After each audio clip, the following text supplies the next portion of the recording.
So we decided to try and sort out the camera today, and managed to mount it quite neatly up there. It's on a 3M double-sided pad. It's pretty much as square as I can possibly get it. I've used these sticky cable ties to route that down and then through the back, and it then comes out of the hole, which is just under here. There's a lot of wiring coming out of there, and obviously into the laptop.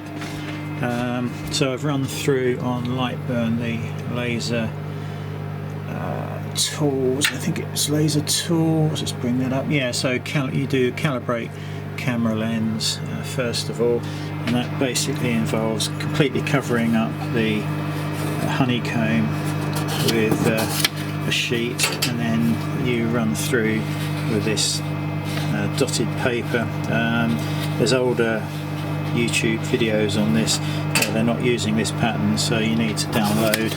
It tells you to download the file from here and then print it out.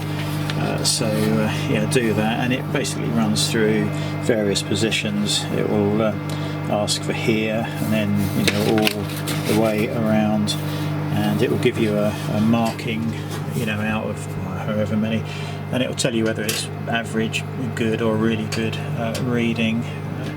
And you might have to turn the light off. You might need to adjust the lighting in the room you're in, just to obtain the very highest reading, or the lowest 0 point something reading that you can get. Once that's done, you would go back to that same menu, laser tools, camera alignment. You choose the one that you've got, select your camera, and it's basically going to get a capture of that, and then you will zoom in on these little markers, and you will put the little crosshairs on your laptop, the screen, right in the center of each one in turn. Now, I had a couple of issues, and I still have one issue. When I first printed this, it printed it out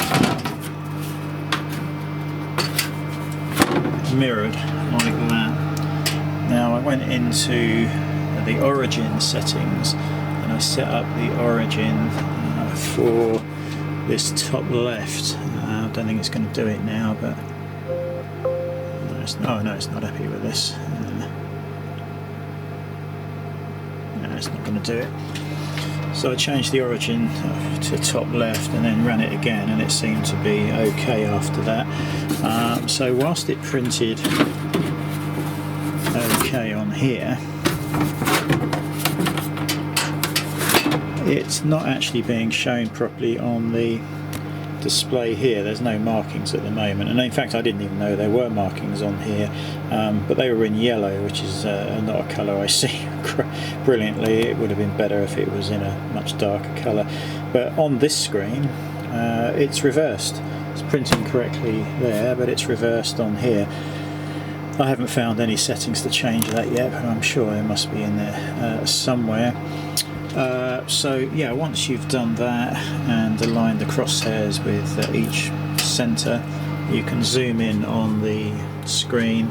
It goes a bit out of focus, but you can pretty much get the crosshairs in the center, and yeah, you are then ready to go. Stupidly started with a power setting of, I think it was 30%. They virtually burnt through the this board completely. This was done at 10%, and I probably could have done it lower than that. But it's all new, so I'm going to make these mistakes from time to time. What else have we done? So yeah, we've got the camera set up. I've also put some rubber feet on here and underneath there, just so the lid can shut down a little quieter. I had no clue why this bit here was on little hinges, but of course what that enables you to do is to take this out, and then you can use a much bigger workpiece, because you just take that out. It's this bottom bit is in line with the bed, and yeah, just take it out and you can put any length you like in there. You can't feed it through the back, unfortunately. I know some of them have that option, but yeah, you could do that and then spin it round and do the other end of a piece of board. Yeah, but at least the options there to remove that. Yeah, another stupid thing, the nuts on these on this handle were loose, so I've tightened them up, and in doing so you now can't fold the handle flat. So it seems to me you have to have loose nuts and the whole thing flaps around, or you don't use the handle as it was designed. So that's a bit of a weird one. So yeah, that is where we are at the moment.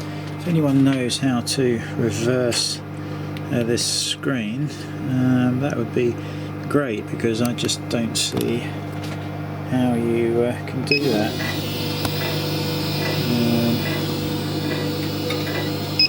Yeah, it's an odd one. Printed perfectly, but it is reversed on there. So yeah, anyway, there's loads of tutorials on doing all of this. I'm not going to even bother about that. The instructions in Lightburn are very clear. It's no big deal. When you're doing those dots, the main thing is to make sure none of the honeycomb of the bed is visible. So I used two of these sheets to cover it completely, and that's when I took this out, just so the other board can hang out, and then I just popped that in the various positions that it was required to be in, and it was happy. We got low figures, and then on to the actual marking of this. So yeah, there we go. I just thought I'd mention this as well. In the home position, in fact if you're on the right, the little LED laser pointer, this, I assume it's brass, not sure what it is, but I can barely get a 0.1mm gauge underneath there, and when it comes further up it virtually touches. I can't even get a 0.1 gauge under here. If this becomes loose and that drops down a bit, it's going to foul and hit this as you move this around. So it is something to consider, I think. That's right in its home position, as I call it, and it barely goes under there. It's better this end, and it's definitely out at this end. So I think the solution is just to undo the screw. There's a screw in the end there. Remove the little laser unit and take that out to the other workshop and just grind that corner off here where it's touching. You would, if that was quite tight, but it just dropped down a little bit and fouled this, you could be doing all sorts of damage here as that pressure forced it into the bar there. So that's not a brilliant design there. Just think we need to cut that sharp edge off, so there's at least 2 or 3mm clearance. Again, perhaps a longer screw with a locking nut, because once that's correctly aligned, you don't need to ever set this again. I certainly don't want to be worrying about it becoming loose every time I use the machine. If we bring it up here, you can't even get that 0.1, well you can just, and that's only because it's bent it out and bent it up a little bit. So yeah, totally unacceptable. That is just asking for a major disaster to happen, I think. Can we zoom in? Yeah, you can see how close that is. I think we've got room there to,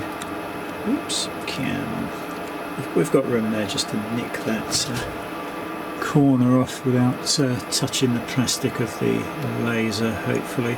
I can just see an incident happening there and things getting damaged and bent, and we definitely don't want that. So yeah, we'll be dealing with that shortly. Okay, so back again, and what we've done there is just bevel the corner, as I said. Hopefully you can see that. And we've just put the laser back inside the hole a little bit further than it was, just to get a better focus. And we are now here by quite a margin, at least a millimetre or two, I would say. I don't think it will focus if I zoom in. Oh yeah, so you can see the gap there now. That was the 0.1 that was going in originally. So yeah, hopefully that will help. I've also used the star washer on there. These two materials really don't want to screw up tight together. The friction is quite low. That will focus. So yeah, just popped a star washer around that. And if we have a look now.